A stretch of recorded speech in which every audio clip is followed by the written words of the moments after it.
Dreaming of a summer day with palm trees and sunny rays and sunflower fields. We run away, we run away. Hi everyone, it's Mel. Thanks so much for joining me today. I'm guiding you through my last yoga workout before I actually went into labor. So begin in a comfortable seat. I'm on my knees. I'm just making big circles going front and back, making some energy flow through the spine. And then inhale the arms up to the sky, pull the hands to the heart center, Samastitihi. Again, inhale up, exhale down. Last time, inhale up, exhale the energy down to your heart. Flip the clasp of your hands to face outwards, and then inhale the arms back up. Keeping this bind, go forward, and then go back. So it's like modified cat and cow. And you're getting a nice stretch in the wrists as well, and the hands. Release the bind, reach your arms forward, coming into child's pose. I'm using these two pillows because I just wanted to be in front of the fireplace, and I didn't really feel like being on a hard mat, so this is feeling good for me to be on two pillows, one for my knees and one for my elbows. So right away, I'm going into some leg lifts. Getting the booty. I'm in front of my fireplace as well, so I've got some heat going. I definitely recommend, if you have a fireplace, to try this to make it hot yoga. But extend your left leg out and just pulse front and back a few times to stretch through the back of your leg. And when you're ready, we're going to pulse the leg up and down. So we're lifting and lowering. So I'm bending my knee because at 9 months pregnant, I'm having so much pelvic pressure and pelvic pain that I can't straighten my leg when I do this. So I'm just keeping it bent and I'm dropping the knee down for a break in between. So I'm kind of tapping it down and then I'm lifting. Breathing through this. As you can see, I'm moving pretty slow compared to the normal me, and that is because it hurts, but also because I want to make it effective. Okay, I'm releasing that, taking a break for a second, and then going to the other side. This side is so much worse than the other one. It's normal to have one side that's worse or one side that's more flexible than the other, and so yeah, just work through it, push yourself. But after the pulses front and back, rebend the knee, and we're just doing the same thing that we did on the other side, so lifting and lowering for a count of 10 to 12.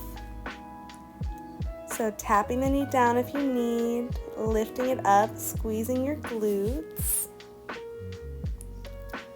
Amazing. Making sure we're not arching the back too much, trying to squeeze the baby in. Pulsing at the top just for a few breaths. And release. So opening up the knees extra wide, and I'm just keeping my hands planted for a moment, and I'm just swaying left and right. So I'm going to make big circles going front and back, or you can just shift left and right, whatever feels good for you. But this is just allowing the baby to kind of drop into a better position. And then I'm just dropping my chest down and reaching my arms forward for puppy.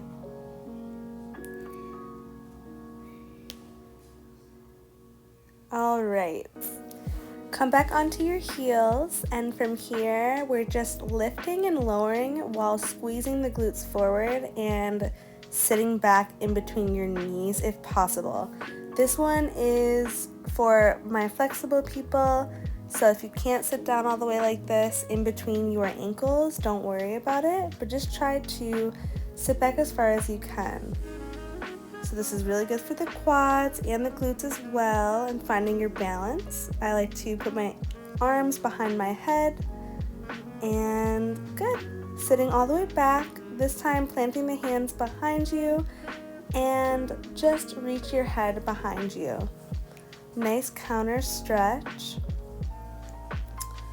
I know I cannot wait to actually push my hips through for a real back bend, but this felt good during my pregnancy. So moving forward into the next set of stretches, I'm stepping my left foot forward outside of the hand, and we're just pulsing front and back in this low lunge. So I'm using pillows, so it is a little bit more hard to keep them from sliding, but it made it harder, which I'm happy about.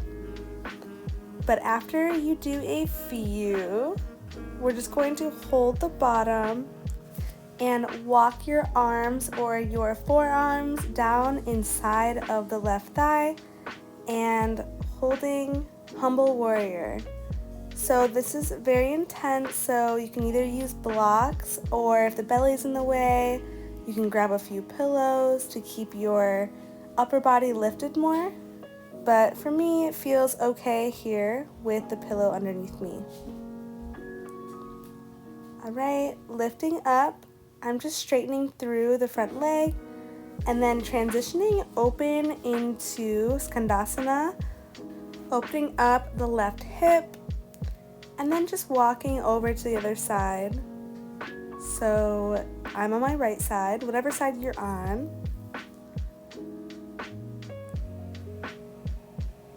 And then from here, we're just coming into the middle for Malasana. So I'm shifting left and right with my knees, or you can hold steady. You also have the option to place a block underneath your hips just to make it a little bit lighter or easier for you, just to focus on opening the hips without the extra weight. But when you're ready, if you want, come up to a goddess squat. So I'm reaching my arms to the side or above me, and we're just pulsing.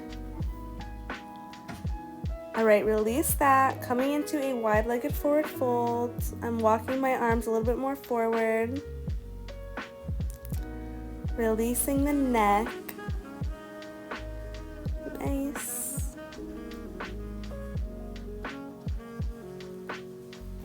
Okay, moving back into Malasana squat. From here, we're just holding, or you can pulse, whatever feels good. Close your eyes. Inhale the arms up to the sky. And release that. Coming back to your mat or pillows if you chose the same thing I did. And before moving into the other side, you can grab a drink of water or tea. I've been drinking my red raspberry leaf tea. It helped so much with moving baby along and just feeling warm and fuzzy every night. Alright, so moving to the other side, I'm stepping my right foot forward this time because I start with the left, and we're just pulsing front and back. You can keep your hands to your hips or reach your arms up to the sky to make it harder. And holding the bottom after a few pulses. Moving back into the humble warrior on this side. So again, either using props, keeping on your hands, or if you have the room to drop down onto your forearms, if the belly isn't too big or in the way, go ahead and do so. So this side was tighter for me, so I only held the forearms for a few breaths. And after that, I just pushed on my palms. So wherever you are, just hold. 2 more breaths.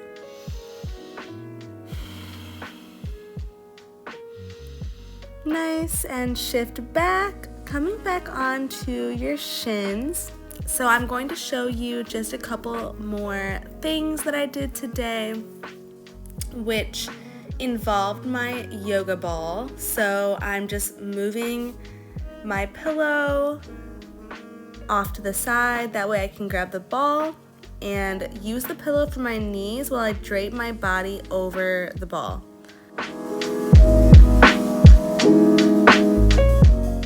So just like child's pose, my knees are wide, my toes are touching, and I'm reaching my arms forward.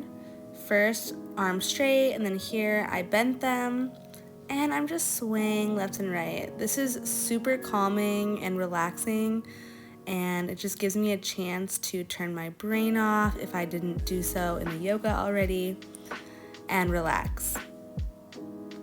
So I'm bringing my knees a little bit closer now, extending the arms again, and I'm moving through cat and cow.